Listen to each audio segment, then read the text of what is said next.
Vamos lá, a impossibilidade lógica de um decreto dominical. Bem, além de não existir nenhum tipo de base teológica para essa doutrina do decreto dominical, os defensores adventistas dessa doutrina, eles possuem um outro grande adversário. Adivinha quem? O simples raciocínio lógico, tá?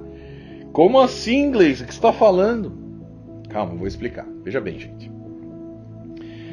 A logística necessária do governo, tá, para supervisionar, gente, quem trabalha ou deixa de trabalhar aos sábados e aos domingos, seria algo tão complexo e trabalhoso que provavelmente levaria o governo americano à falência. E no caso de um governo mundial único, da mesma maneira, tá? Não somente isso, como a questão demográfica também impõe barreiras intransponíveis aí para a implementação dessa lei.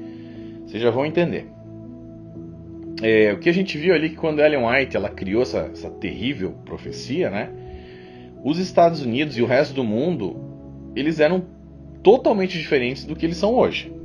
Então a demografia americana na época, ela era composta em sua grande maioria de famílias protestantes que iam regularmente aos cultos ali nas igrejas aos domingos, né?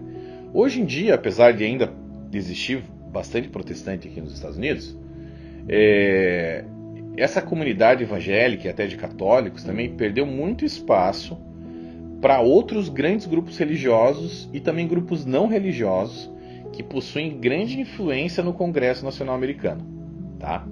No governo com os governantes desse país no geral. Vamos entender um pouco melhor isso?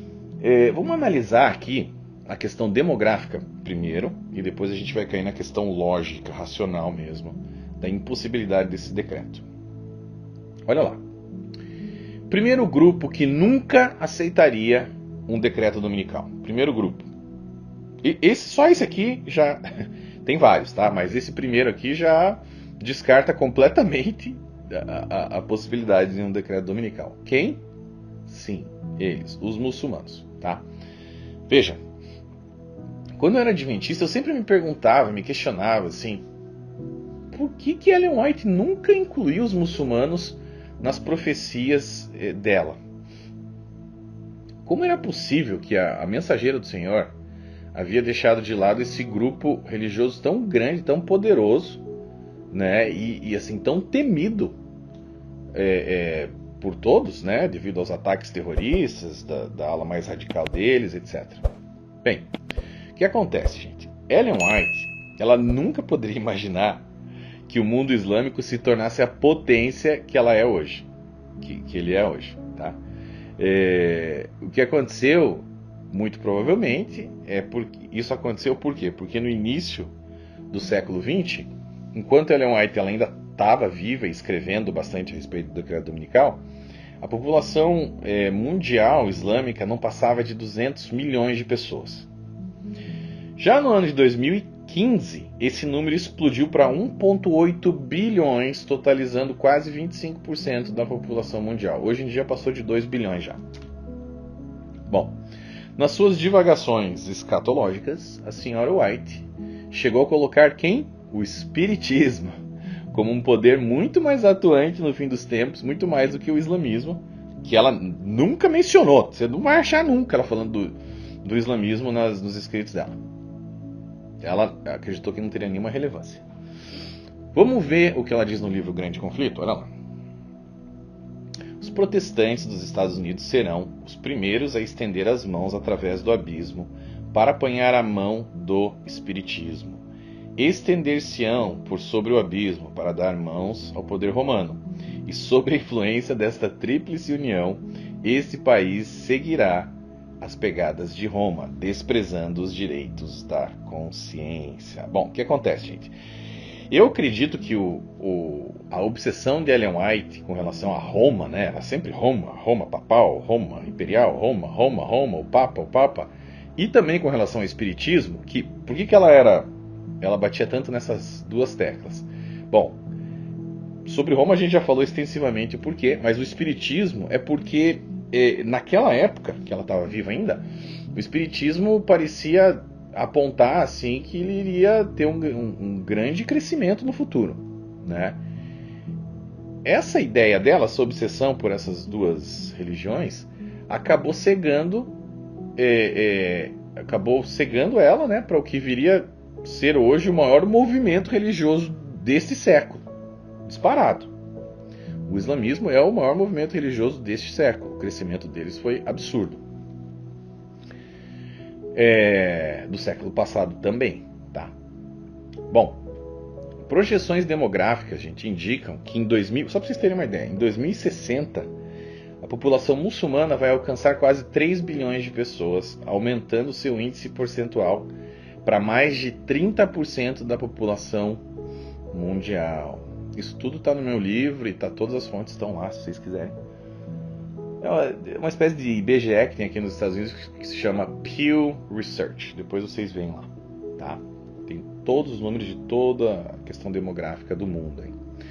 Bem, então assim, gente, nesse cenário, né, de hoje, e conhecendo a obstinação dos muçulmanos com relação à fé que eles têm e a fidelidade deles sobre todos os seus dogmas e costumes, alguém em sã consciência crê ser possível que toda essa população aí islâmica aceite pacificamente a imposição do domingo como dia de guarda, ao invés do dia que eles têm lá, que é a sexta-feira? Quem, em sã consciência, vai acreditar num negócio desse?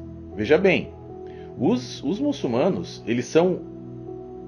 Olha, eu diria que eles são, assim, na sua grande maioria, né? Eles são até bem mais fiéis à religião dele do que a maioria dos cristãos, tá? Todos os dias eles estão lá orando, se não me engano, 2 vezes por dia, virados pro lado lá que eles têm que virar, com o tapetinho, fazem oração, não importa onde eles estejam, tá? Eles têm a época ali que eles jejuam, que é o Ramadã, e os caras fazem mesmo, tá? Então, assim, claro que são só, né? Não sou especialista no islamismo, mas estou falando por cima. Mas as pessoas que eu conheço, eu tenho amigos que são muçulmanos e alguns que já foram e se tornaram cristãos. E eles me contam bastante coisa, assim, sabe? E um negócio ali, é pesado, tá? Eles são muito fiéis aos dogmas deles ali. E assim, a gente sabendo, né, do extremo que os muçulmanos radicais podem chegar para defender os seus princípios religiosos, né, como, por exemplo, ataques terroristas, decapitação de cristãos, que a gente já viu muito por aí, né, e as diversas guerras dos jihads, né, dos jihadistas muçulmanos. Em que cenário algum governo que pense na estabilidade mínima do seu país iria aceitar uma proposta de imposição da guarda do domingo sobre esse povo muçulmano? Me diga. Qual governante queria aceitar um negócio desse? Até mesmo, né, gente, porque não somente não haveria nenhum tipo de vantagem do governo para impor um negócio desse, como também do ponto de vista teológico, como a gente já viu, isso não teria a menor importância para Deus. Nenhuma importância para Deus. Leia Romanos 14:5, por exemplo. Né? Como a gente já analisou aqui em detalhes até agora. Bem, então assim, só esses caras aí. Eu tenho um amigo adventista. Ele deve estar me assistindo, eu não vou falar o nome dele, porque a família toda dele é adventista. Mas ele já deixou de ir, tá? Tipo assim, ele já entendeu que isso aqui é uma loucura.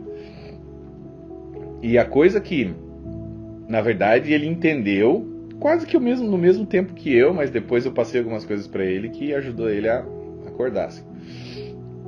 Mas eu creio, ele me disse que o ponto principal que fez ele acordar foi exatamente essa questão dos muçulmanos. Ele foi, se não me engano, para Dubai, ele foi para um lugar lá, um país árabe, e chegando lá ele viu como que esse povo agia. Ele falou, não, esse decreto dominical, o cara não vai sair nunca, isso é uma balela, não tem como esses caras aceitarem isso.